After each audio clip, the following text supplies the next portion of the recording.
Hello, everyone. Welcome back to the channel. Matt with Green Bar Trading here. Welcome back to another weekly watch list video where we're going to go over everything you need to know for the week ahead in the market. Before we get into it, please hit that thumbs up. And if you're new, subscribe to the channel. So right up there on the screen, that's your earnings for the week. We have FedEx on Tuesday. We always like to hear what FedEx has to say.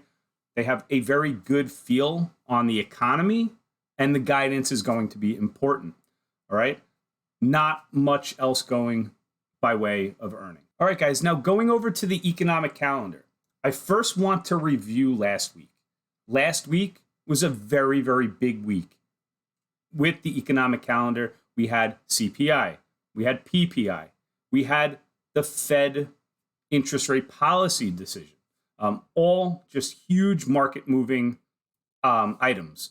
And we saw the market, and it was very, very strong, even though we had a core CPI that is not budging. We had a Chair Powell, right, that is not budging, wants to raise rates even further when that's not priced into the market. So there's something called the dot plot. When this comes out during this rate policy decision, when it comes out, it shows the Fed governors, right, where they want rates to go. And they're showing that they're going to be wanting to raise rates even further. All right. Strong economy. So that's good, I guess, for the overall market. It's showing that a recession is not imminent.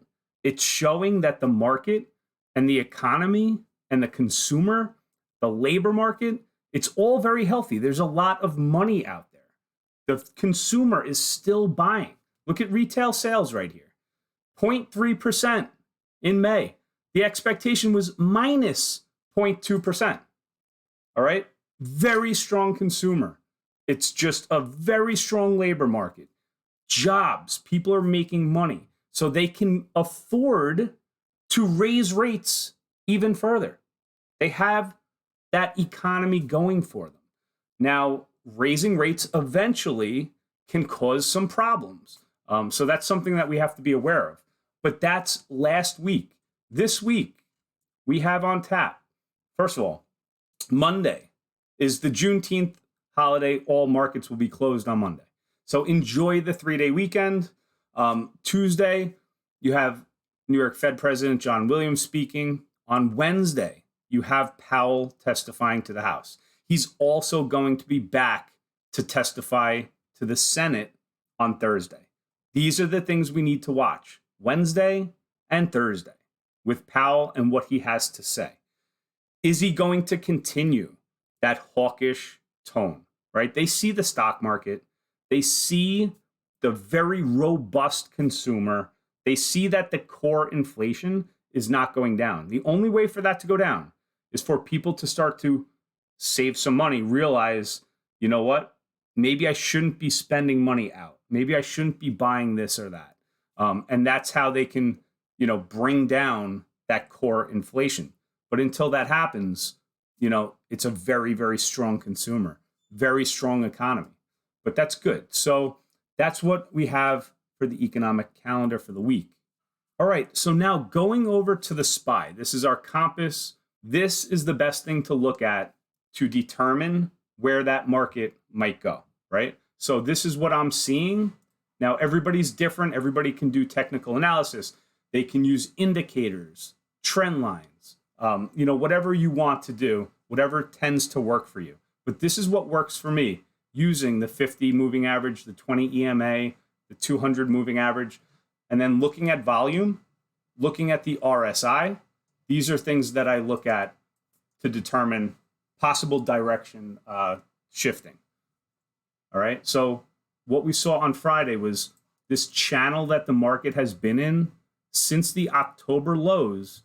It's been in a very nice higher high, higher low, higher high, higher low, higher high, right? But it's been in this sort of channel here. Now, also, a couple of weeks ago, I had said, this is where we're going to see possible resistance. If you look at the 3-year volume profile, there's a lot of volume that took place here.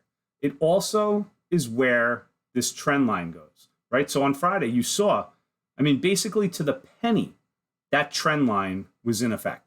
I can see continued move down this 430 area, 431, back to August's highs here. That's going to be a critical level to hold.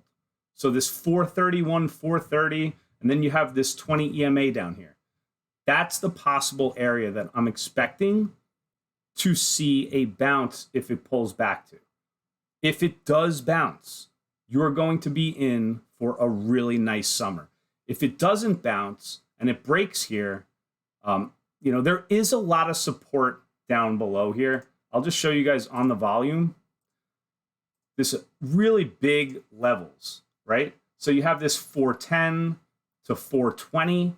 See all this volume that took place here? You can see all this consolidation before we broke out.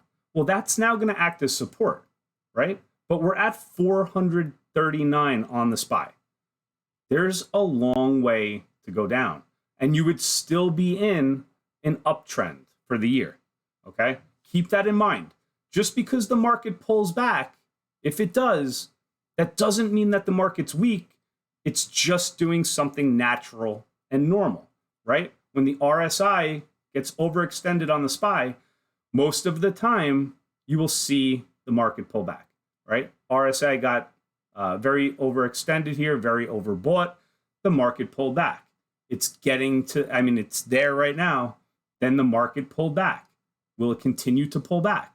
That's what we have to watch. A lot of stocks are extended, so that's what I'm anticipating, is for the market to pull back to this 430, 431, this 428 for the 20 EMA.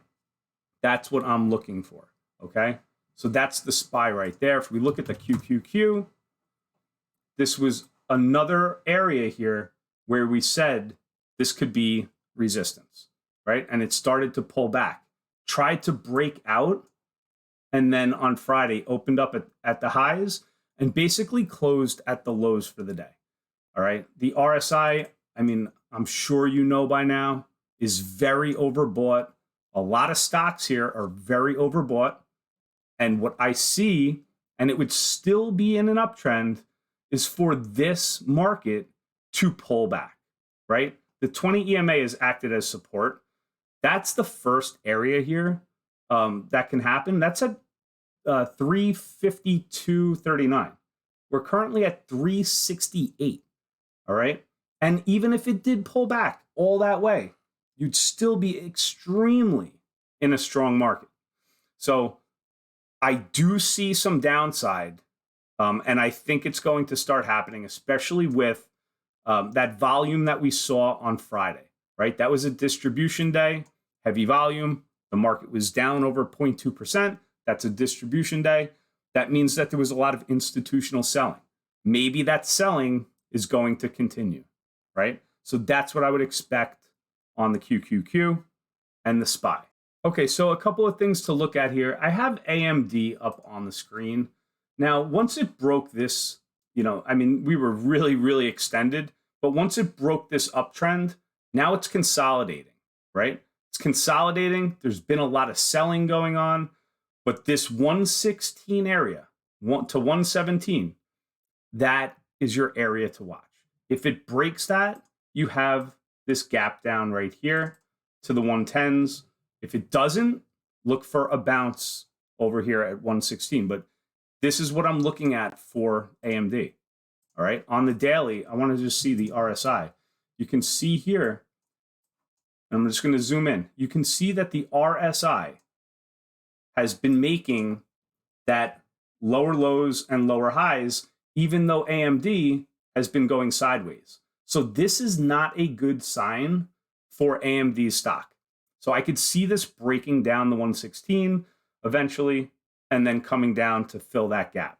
All right, so that's what I see on AMD with that divergence of RSI. All right, taking a look at Tesla now. I know there's a lot of lines up here on the screen.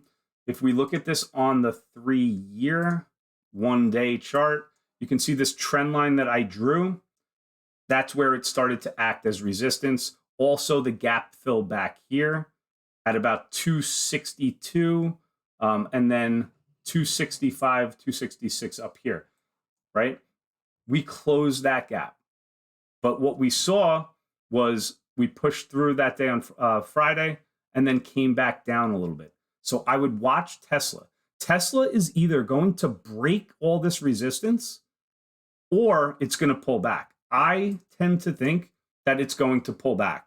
With an RSI of 86, I don't see much upside to this without a more healthy pullback. And you do have room here to pull back. You have this gap to 235, and then you have the 224.80 as your 20 EMA. That acts as support when you have momentum. And Tesla has definitely seen that momentum. Now, the 20 EMA can also act as resistance. So momentum to the downside, you can see back here during last year's trading, bounces back up, gets rejected at the 20 EMA, bounces back down, comes up, rejection at the 20 EMA. And then once it breaks the 20, now you have a new pattern forming. Okay, so that's really why I like to look at the 20 EMA. It shows the really good momentum. And then when it finally breaks, that's when you can see a change in the stock or whatever market you're watching. All right. Hope you guys enjoyed the video here. A quick weekly watch list video.